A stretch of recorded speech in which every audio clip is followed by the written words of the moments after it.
पिस्तौल तो हम सिर्फ शौक के लिए रखते हैं, वरना टिकलिया तो हम भिंती पर घास कर भी फोड़ सकते हैं।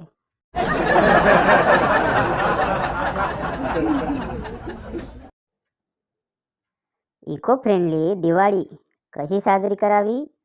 स्वयंपाकघरात उभे राहा, बायकोने बनवलेला फराळ संपवा, नंतर म्हणा, माझी आई तुझ्यापेक्षा चांगला फराळ बनवते, आणि फटाक्यांचा आनंद घ्या.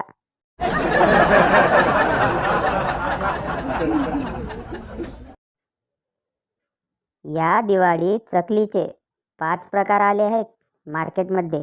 1. घाबरलेल्या चकलीला काय म्हणाल? दचकली. 2. वाकड्या तिकड्या चकलीला काय म्हणाल? लचकली. 3. जमिनीवर पडलेल्या चकलीला काय म्हणाल? गचकली. 4. चिडलेल्या चकलीला काय म्हणाल? उचकली. 5. मध्ये मध्ये बोलणाऱ्या चकलीला काय म्हणाल? पचकली.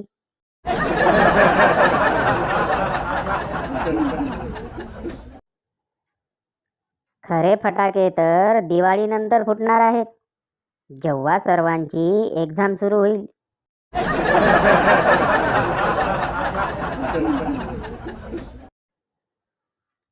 तू कितीही मेहनत कर मित्रा, तुला ऑफिसमधून मिठाईत सोनपापडीच मिळणार आहे.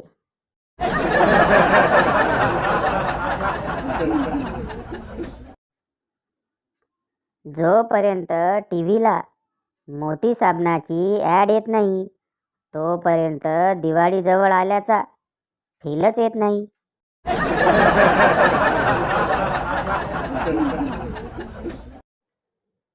बाल्कनीतून शेजारच्या पंतीकडे बघताना घरातल्या मशालीकडे लक्ष असू द्या, नाहीतर घरातच वनवा पेटायचा.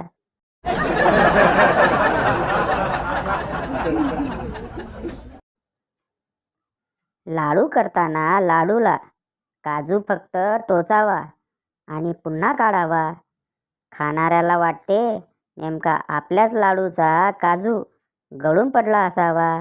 अशा प्रकारे एकच काजू सर्व लाडूंना पुरतो.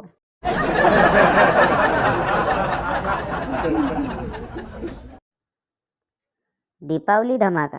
दुकानदार, कशी साडी दाखवू? महिला, शेजारीन जळून जळून मेली पाहिजे अशी दाखवा.